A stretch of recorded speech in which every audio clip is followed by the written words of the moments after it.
Welcome back, Funkers, to another episode of the Weekly Roundup. I'm Ronnie from Funker 530, and we've got some great footage that hit the site over the last week, and we're going to go over the best of it right here. But we're also going to be covering a brand new way for you to get involved here at Funker 530. Let's jump right in. Spooky.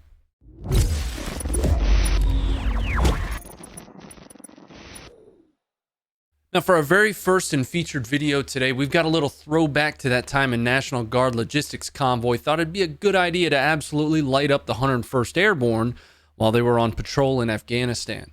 Now, this footage originally came to Funker 530 back in the early days of the YouTube channel, and every now and again, it'll start to resurface with completely wrong information posted about it. Every time it does, we have to go and dig it up from the original archive and post it with proper context before it becomes a huge debacle. Now, historical context and accuracy are something that matters. It's important to remember that every piece of combat footage you see is tied directly to an incredibly important moment in somebody's life. Every time we see some Reddit troll adding a bunch of wrong information to a piece of footage so they can get their little internet points, it makes our entire team physically cringe. So before we roll much further, let's take a look at the clip. Damn it. Me! Those are close.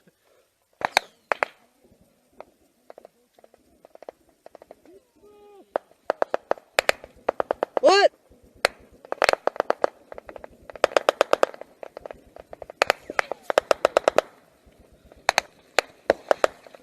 Roll. So for full context, when we received this video, it only took a couple of hours for someone who was there to pop into our comments section. The best person to tell the story of a piece of footage is always someone who is actually there. Now, the guy who left a comment on this video was the platoon sergeant of the soldiers who were the subject of this video, and he was wounded at the onset of this gunfight by Taliban fire. Because this firefight initially started between the 101st and members of the Taliban, the National Guard decided to get themselves involved about 10 minutes into the gunfight. It was a supply convoy that was traveling through their AO unannounced, without proper radio communication established, and absolutely no means of battle tracking whatsoever. They just happened to roll up on the gunfight as it was going on and decided to engage the targets they could see. Unfortunately for the 101st Airborne, the targets that the National Guard convoy could see was the 101st Airborne. Now, as you can tell in the video, the 101st knew that they were a victim of friendly fire in this incident. They were tossing out smokes, popping pen flares, shooting pyro in the general direction of the National Guard unit, all in an attempt to get them to cease fire. Now, it wasn't until 101st Battalion was able to get their Charlie company up the road with the National Guard unit that the friendly fire stopped.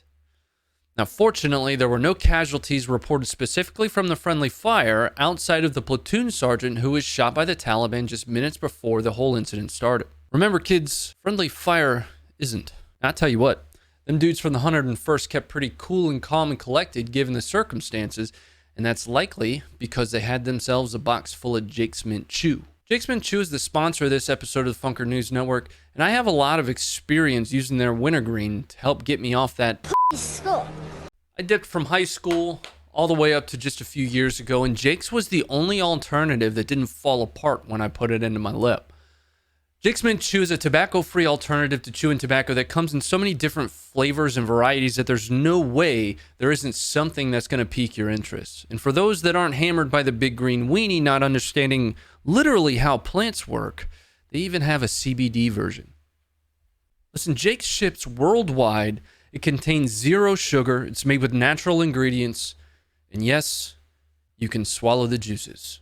There's no way to get around saying that way. You can check out Jake's Mint Chew at the link down below.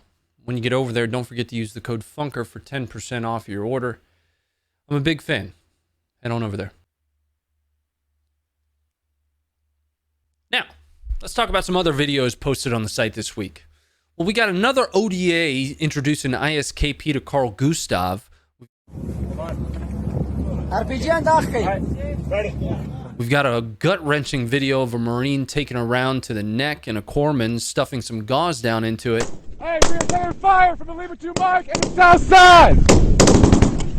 Hey, you are clear to move up. We have a somewhat controversial law enforcement drone use video, drones specifically being capable of thermal imagery.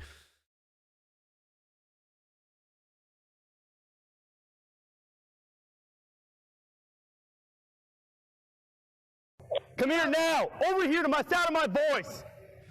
And we also have, quite honestly, one of the most badass videos that you will have watched in a long time.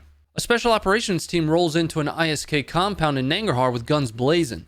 Now, honestly, there isn't a second of this video that doesn't have something getting absolutely destroyed. Holy shit. Don't go any closer. I can't see anything.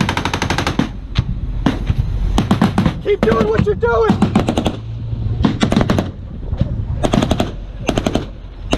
Hold.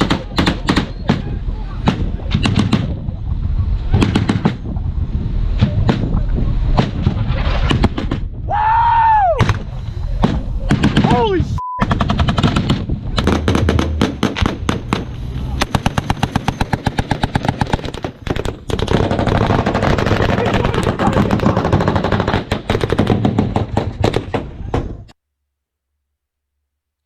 Hey, wine. Now, the last thing we wanted to cover this week was how you can get involved with preserving the combat footage from the global war on terror. Historically, we've operated off of a now antiquated email submission model, but email submissions are still fine.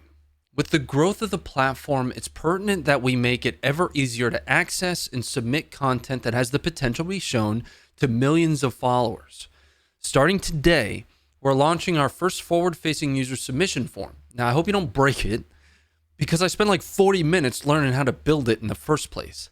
Submitting's easy. There's going to be a few questions, including an email address for us to reach out to you if we have anything additional we need, like context.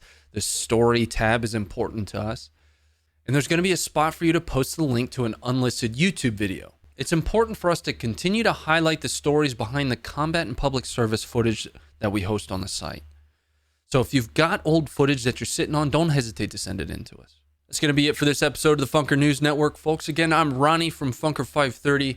And make sure to head over to my channel immediately following this episode, where I'll be hanging out, playing some games with the community, and discussing these stories and more right here on YouTube. We're out of here, and stay informed.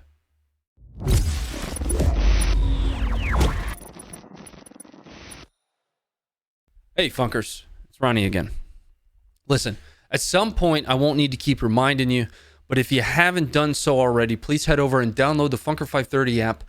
It's available on both Android and Apple, and I can't stress enough how much it matters to us that you guys are getting a good user experience over there. We are regularly updating it. We're regularly updating the website, just trying to do our best to keep the footage in your hands that you want to see. This app is backed by a team of real veterans. We are not the media. We're just some guys that really want to put the real world into your hands, not what some media conglomerate wants you to see. I'm out of here. Go download the app. Leave us a review. We'll see you next time.